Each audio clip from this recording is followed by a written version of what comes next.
Behind the opulent walls of Kensington Palace, something is happening that no one expected. It's a royal secret so tightly guarded that when it finally slipped out, it sent shockwaves through the monarchy. What is the palace hiding? Why is Prince Louis, the youngest Wales child, suddenly absent from the public eye? You won't believe the truth behind his silence. Stick with me as we uncover what really happened. Behind the palace walls, whispers of quiet silences and tearful conversations circulated. There were no denials, no clarifications, just silence. And in the royal world, silence speaks louder than any statement. What followed was a wave of revelations and quiet confessions no one within the royal household had been prepared to face. Behind the grandeur of Kensington Palace lay a chamber of secrets, stories hidden from the public eye. For years, whispers about Prince Louis's condition had been dismissed, but now the truth was beginning to surface. What were Anne and Catherine hiding all this time, while the world was preoccupied with royal ceremonies, public appearances, and the distractions orchestrated by palace PR? Something far more personal was unraveling inside Kensington's walls. Prince Louis, once the cheeky, spirited child glimpsed during fleeting public moments, had slowly disappeared from view. His absence, subtle at first, had become undeniable. Months passed without a single public appearance, no family outings, no school photos, not even a shadow behind a curtained window. It was as though the youngest Wales child had been erased from the public's consciousness. Royal insiders speculated about his condition. Some pointed to health issues while others whispered about increased protection. But beneath the gossip, a more troubling reality began to unfold. Staff close to the family noticed troubling patterns. Louis, once vocal and energetic, had become withdrawn. Teachers expressed concerns about his behavior, noting that his eyes seemed far too tired for a child so young. These observations were documented but quickly buried. Medical advisors were brought in under strict confidentiality. Their findings, if any, remained sealed in reports that even senior aides were instructed not to discuss. Catherine, fiercely protective of her children, began to withdraw even further. She reduced outside contact, declined interviews, and cancelled public engagements. What was initially described as a need for family time soon became clear as an effort to shield something fragile. She reportedly rejected the palace's initial recommendations, instead reaching out to specialists under pseudonyms, working discreetly to avoid media leaks. Even her closest friends noticed the shift. Catherine was exhausted, emotionally drained, and increasingly guarded. That's when Anne stepped in. Known for her no-nonsense approach and deep intuition, Princess Anne began making unannounced visits to Kensington. What she witnessed shook her deeply. While the bond between mother and son remained, it was strained by worry and a shared sense of helplessness. Sources say Anne spent long hours with Catherine, speaking in hushed tones, poring over handwritten notes and documents. Slowly, an unspoken understanding began to emerge between the two women. Some began calling it a decision pact. The details of this pact remain elusive, but its consequences have reverberated through the royal household. Some believe Anne advised Catherine to keep Louis away from public life indefinitely. Others suggest the pact involved a vow to confront the monarchy if Louis's condition was ever exploited or misunderstood. There are even rumors that Anne threatened to step away from her own royal duties if the palace refused to act. Meanwhile, doctors remained silent.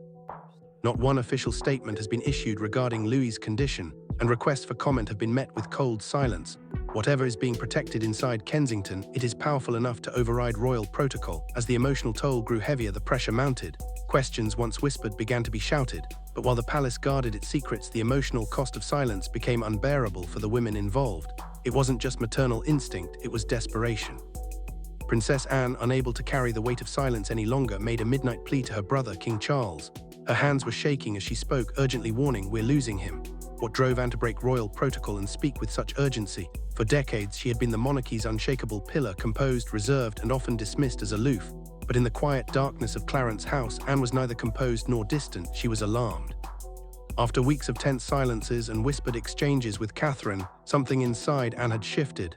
She could no longer bear the weight of secrecy. So, against every rule of discretion instilled in her since childhood, she made an unscheduled, unannounced call to Charles. He, reportedly caught off guard, met with Anne privately for over an hour. No advisors, no aides, just the two of them, siblings divided by duty.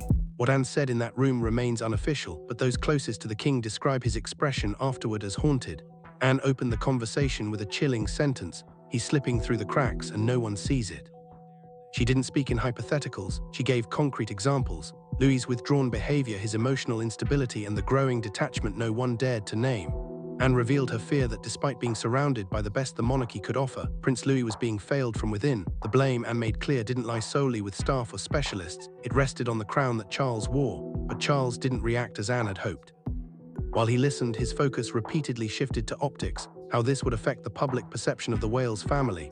He raised concerns about press intrusion, potential leaks, and misinterpretation. To Anne, it was more of the same obsession with image over action. She reminded him tearfully that the monarchy had once allowed silence to destroy Diana. "We promised we wouldn't let that happen again," she said with deep conviction. Then Anne issued an ultimatum. She told Charles that if the palace continued to stall, she would speak out, not as a princess, not as a royal, but as an aunt who refused to stand by while a child suffered in silence. She promised that she would go public, using her charitable work, public remarks, or even off-the-record disclosures if necessary. The king's response was silence. That silence confirmed Anne's worst fears. As she left Clarence House, her footsteps heavy, she knew the battle had only just begun. The palace, too, was rocked by internal unrest. With the public outcry growing, the crisis only deepened. Prince Harry, often labeled the family's rebel and outsider, would soon step into the spotlight. His sudden appearance and chilling statement about Louis sent shockwaves through the monarchy. A cryptic post on his private Instagram account, long dormant, made its way into the public eye. A simple sentence flashed on a black screen: "It's always the youngest they forget." The timing was no coincidence. Just days after the explosive footage of Louis had leaked, and amidst Anne and Catherine's silence, Harry chose to speak. His message wasn't a jab, it was a warning. Within 24 hours, the Sussex spokesperson released a short, unfiltered statement. Prince Harry understood what it meant to feel unseen, unheard, and misunderstood. He had been there himself. His message spoke not just to Louis, but to the broader failures of the monarchy's emotional neglect. She reportedly rejected the palace's initial recommendations, instead reaching out to specialists under pseudonyms, working discreetly to avoid media leaks. Even her closest friends noticed the shift. Catherine was exhausted, emotionally drained, and increasingly guarded. Her smile, once warm and welcoming, had become a mere mask, concealing the deep well of worry that lingered behind her eyes. Those who had worked with her for years said the transformation was evident. She was no longer the poised, public-facing figure the world had come to know. She was a mother, desperate to protect her child from something far beyond her control. Anne, too, had become more involved. Known for her no-nonsense approach, Princess Anne had always been the monarch's steady hand. But when it came to Louis, the protective instinct she had always maintained for her nieces and nephews was on full display. She made unannounced visits to Kensington, sitting down with Catherine, offering her unspoken support. The bond between the two women deepened in those moments of quiet conversation. Anne, a mother in her own right, knew the crushing weight of parental worry. She could see it in Catherine's eyes, feel it in the way her hands trembled as they talked. The whispers that had started as idle gossip within the palace grew louder. No one could ignore the mounting pressure. Some speculated that Louis's absence was due to health problems. Others whispered about increased security concerns, but the truth remained locked away, hidden beneath layers of royal protocol and secrecy. The official word from the palace was vague, describing Louis's absence as a result of private family matters. Yet behind the closed doors of Kensington Palace, the tension was palpable. The emotional toll on Catherine was evident to those closest to her. In private, she often spoke of her concern for Louis's well-being. She was determined to keep her son's struggles out of the public eye, fearing that any revelation would not only harm him but also tarnish the royal family's image. But as time went on, it became increasingly difficult to maintain that silence. Then the fateful moment came. Anne and Catherine caught in an unguard. Ed moment revealed more than they intended. The cameras caught their vulnerability, the raw, unspoken truth of what they had been carrying in silence for so long. When Anne trembled, when Catherine's voice cracked, the world saw a side of the royals they had never been privy to before. In those brief moments, the carefully constructed facade of perfection began to crumble. The leak of the footage sent shockwaves through the palace. Royal aides scrambled to contain the situation, but it was too late. The emotional breakdown, once seen only by a handful of aides and camera operators, was now in the hands of the public. The hashtag "Where is Louis" quickly began to trend, and the questions that had long been whispered in the corridors of Kensington Palace were now out in the open. The media, which had once been so focused on the grandeur of royal events, now turned its gaze to the mysterious absence of Prince Louis. Behind the scenes, a crisis meeting was called. Palace officials worked quickly to manage the fallout, but the damage was done. The palace's attempt to bury the story only made it more intriguing. The lack of a clear explanation only fueled further speculation. Some wondered if the palace was hiding a medical condition, while others suspected that the truth was far more complicated, something the royal family was not yet ready to face. Prince Harry's sudden involvement in the conversation added yet another layer of intrigue. His cryptic social media post, "It's always the youngest they forget," made it clear that he too was aware of the deeper issues within the palace. His statement, though vague, seemed to imply that Louis's absence was not just a personal family matter, but part of a larger pattern of neglect. Harry's words resonated with the public, adding fuel to the fire of speculation that had already been ignited.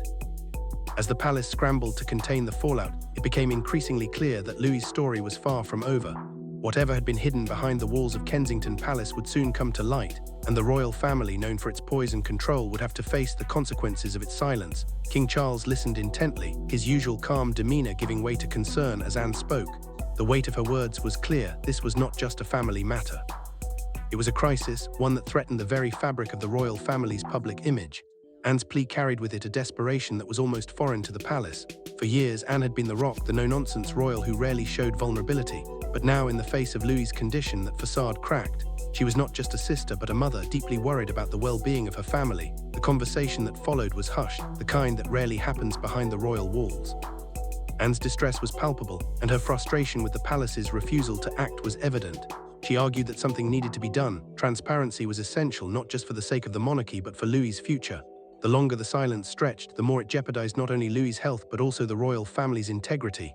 Anne's uncharacteristic outburst, however, left King Charles with little choice but to act. In the days that followed, rumors began to swirl. Some insiders claimed that King Charles, shaken by his sister's plea, was finally taking steps to address the situation. Others whispered that Anne had insisted on direct intervention, threatening to go public with her concerns if the palace remained passive. Whatever the truth, the royal family was no longer operating in the same measured, controlled manner it had in the past.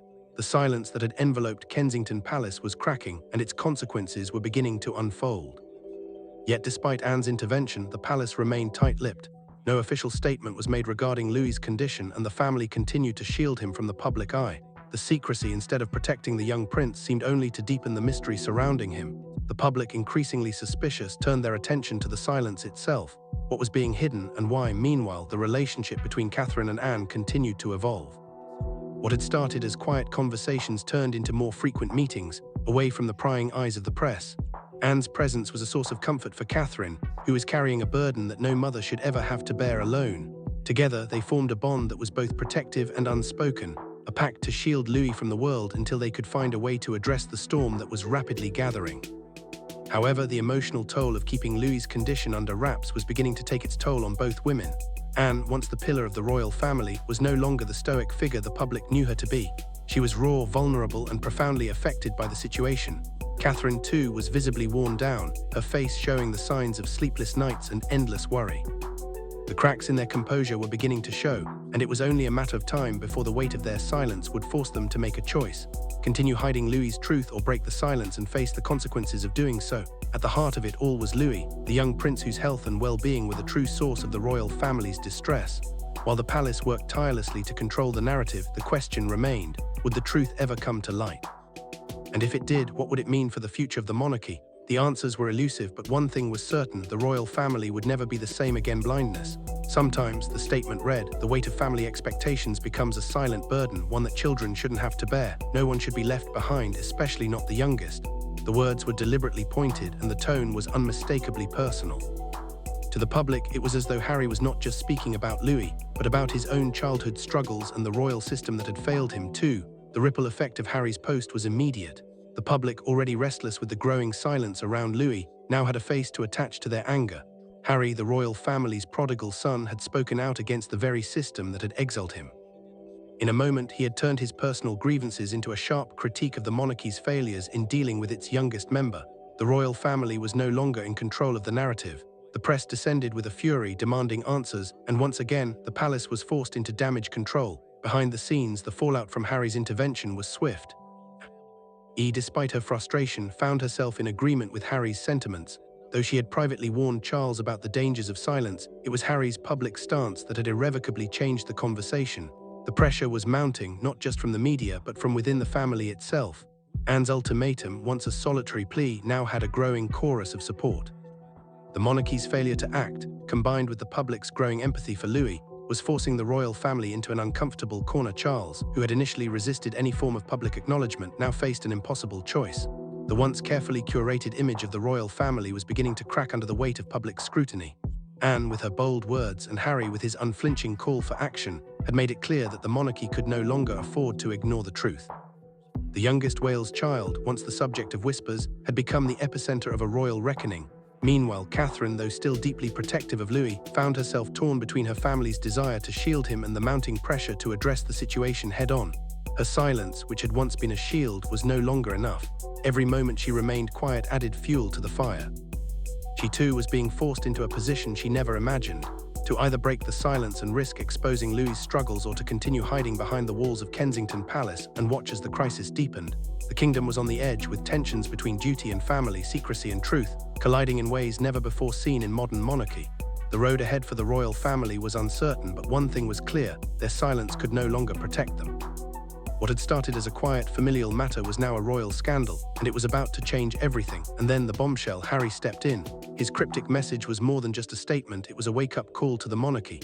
What does this mean for the future of the royal family? Could the palace's silence actually be their downfall? We may be on the brink of a royal reckoning that could change everything. But here's where you come in. If you're as stunned as I am by what's happening behind the palace walls, make sure to hit that subscribe button. I'll be keeping you updated on every new twist and turn in this royal drama, and share this video with anyone who needs to know the truth about Prince Louis. Together, we'll uncover what's really going on behind closed doors. Don't miss out, this story is far from over.